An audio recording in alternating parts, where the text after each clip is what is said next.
ဒူရင်သီးနဲ့နက်နက်သီးတွေဟာတငယ်ချင်းတွေပါတီတီထူပြောပြပေးမဲ့ပုံမြင်လေးကတော့ဟိုးရှိတုန်းကတစ်သီးဝလံနေပေါ်များတဲ့တောကြီးထဲမှာတငယ်ချင်း2ယောက်ရှိတဲ့အဲ့ဒီတငယ်ချင်းတွေကဘာတူလဲဆိုတော့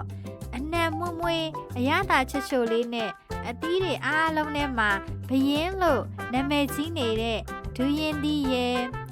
အရသာလေးကချွတ်ချိုချင်းရှင်နဲ့အရေးချမ်းနဲ့နက်နက်သီးလေးတို့ပဲဖြစ်တာပေါ့။ဟိုးရင်တော့ကနက်နက်သီးရဲ့မျက်နှာလေးဟာအခုလိုမဟုတ်ဘူးကွ။ရှော့ရှော့မွမွနဲ့ရမ်းကိုမှလှပတာနေအောင်ကြည်လေးထိလိုက်ရင်လဲဝင်းလက်နေတာပဲ။ဒူရင်သီးကတော့အားလုံးသိကြတဲ့အတိုင်းပဲလေ။သူ့တကူလုံးမှာစူးချွန်နေအပြည့်နဲ့ပေါ့။အဲအားကြောင့်မလို့လူတွေကအသီးတွေကပါသူ့ကိုရှောင်ဖယ်ကြတယ်လေနောက်ထပ်သူတို့တငယ်ချင်း2ယောက်မှာတယောက်နဲ့တယောက်မတူညီတဲ့အရာတွေလည်းရှိနေသေးတယ်နက်နက်သီးရဲ့အပင်လေးကမြေကြီးနဲ့နီးနီးလေးမှရှိပြီးသူ့ရဲ့အသီးကနှိမ့်နှိမ့်လေးမှပဲတီးတယ်ဒူရင်သီးရဲ့အပင်ကြီးကတော့ဟိုးအမြင့်ကြီးပဲကွယ်အဲ့ဒါကြောင့်မလို့အသီးတွေကလည်းအမြင့်ကြီးမှပဲတီးကြတယ်ဒီလိုကောင်းကွက်လေးတွေကိုစီရှိတော့ဘသူကပိုကောင်းလဲဆိုပြီးတော့သူတို့2ယောက်ကအမြဲတမ်းရှင်ပြိုင်ကြတယ် Hey D&D လာမျက်နှာလေးကချိုးပွေးလာပါပြီဘလောက်တောင်ချီတောင်လိုက်လေဒီလိုစူရီနဲ့တကူလုံးကြီးနေရသူမဟုတ်ဘူးကွာနက်နက်သီးလေးကမမနာနဲ့ဒူရင်သီးလေးကိုအမြဲတမ်းကြွေးကြော်ပြီးပြောလိုက်တယ်ငါပြောတယ်နက်နက်သီးနေငါဘလောက်လာရေကြီးပေါ်နေနေလေးမှာပဲရှိတာငါလိုကောင်းပင်ကြီးကိုမောကြည့်ရလာအောင်ထီမြင်းနဲ့အပင်ပေါ်မှာမရှိလို့လားကွာဒူရင်သီးကလည်းအပေါ်ကနေလှမ်းကြည့်ပြီးနက်နက်သီးလေးကိုအော်ပြောလိုက်တာပေါ့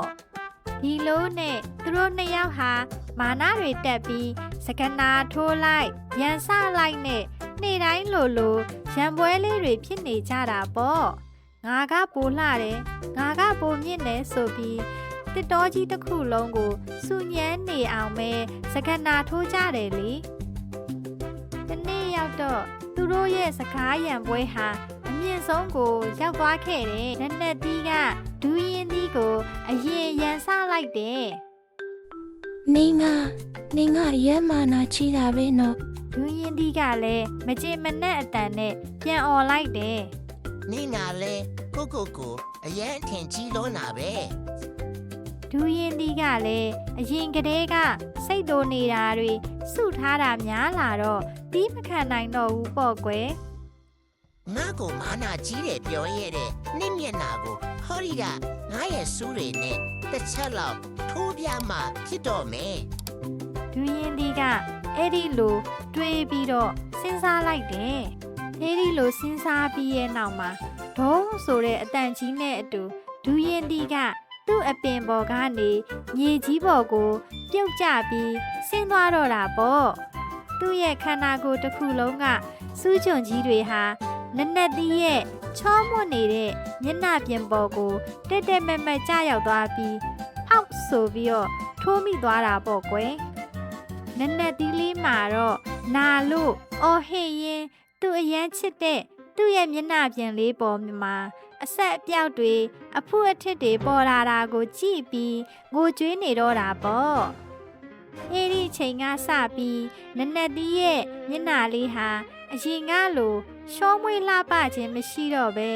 စူးနဲ့ထိုးထားတဲ့အဆက်အပြောက်တွေမညီမညာတဲ့အဖုအထစ်တွေဖြစ်ပြီးကြံခဲ့တော့တာပေါ့ဒူရင်သီးလေးကလည်းသူ့ရဲ့စူးတွေနဲ့တခြားသူတွေကိုဒုက္ခပေးမိတဲ့အတွက်စိတ်မကောင်းဖြစ်ပြီးခေါင်းငုံနေခဲ့ရှာတယ်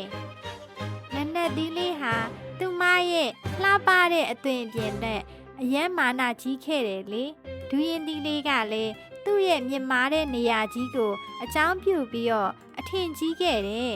နောက်ဆုံးမှာတော့မာနာကြီးပြီးကိုပဲအထင်ကြီးနေကြလို့တကယ်ချင်း2ယောက်လုံးဒုက္ခရောက်ခဲ့ကြရတာပေါ့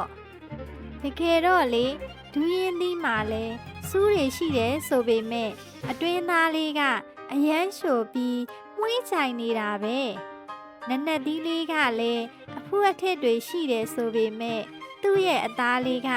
ချွတ်ချွတ်ချင်းချင်းအရည်တွေနဲ့ပြည့်နေတာပေါ့ဘသူမှအားလုံးပြည့်စုံနေတာမဟုတ်ဘူးလေဒါကြောင့်မို့ကလေးလေးတို့ရေဘသူကိုမှမာနတက်ပြီးမနှိမ်သင့်ဘူးနော်မစသင့်ဘူး